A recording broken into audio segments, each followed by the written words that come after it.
So far in my conversations with recruiters, they've all asked up front in the screening interview what my expectations are, thoughts on how to respond to this without giving any info.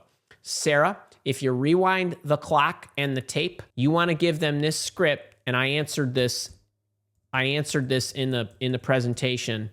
So I'm assuming that you asked this before I was talking, but this is the script you want to give them. And then if they continue to ask you, I want you on the second time they ask you, meaning, no, I really want a number.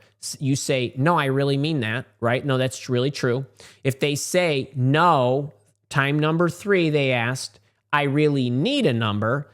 Your defense mechanism is, okay, I can see why that's important to you. What's your budget? And then say, okay, that's how you handle that. And you haven't given them any information. All you said was, okay, that sounds like a reasonable place to start. Let's go.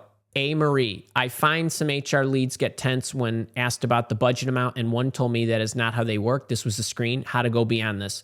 Okay, so this is a great, great question. A. Marie, thank you for this. It's a great question. And folks, I want to say this. I think I probably should have said this earlier. I'm giving you everything that's ideal and the way that I would want you to go about it to maximize your income, okay?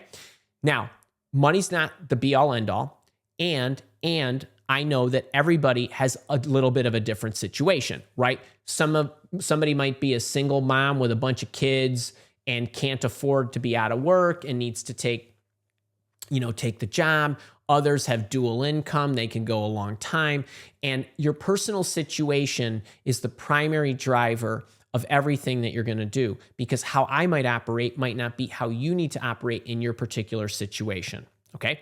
So when A. Marie asks me that HR leads get tense, I'm going to give you a couple of ways that I look at this. Number one, anybody who's unwilling to, if they want to know from me a number and they're not willing to give me, if they're insistent and they're not willing to give me a budget, I would tell them to pound sand. That's me, okay? I know that doesn't do you any good, all right? So that's me. I'd be like, well, that's ridiculous. You need to check a stupid little box on your HR form. Do you want to check the damn box or not? Because I don't, I'll tell you, okay, whatever, fine, that's fine. So now that's me, okay? And I mean that. And then the second thing is, okay, I understand that you might not have the luxury of being able to do that, right? I get that. Okay, so in your case, I want you to say something like, okay, now first off, just realize the kind of employer that you're continuing the recruitment process with. This is a joke.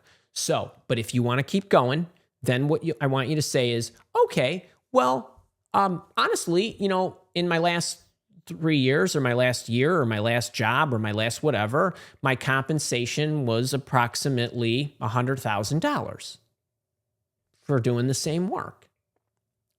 But I'm open, meaning I'm open to 90, I'm open to 110, right? So, but you don't have to say it that way. So what you did was you gave them a number. Now, somebody's gonna say, well, Andy, I don't want to tell them what I earn. Who cares?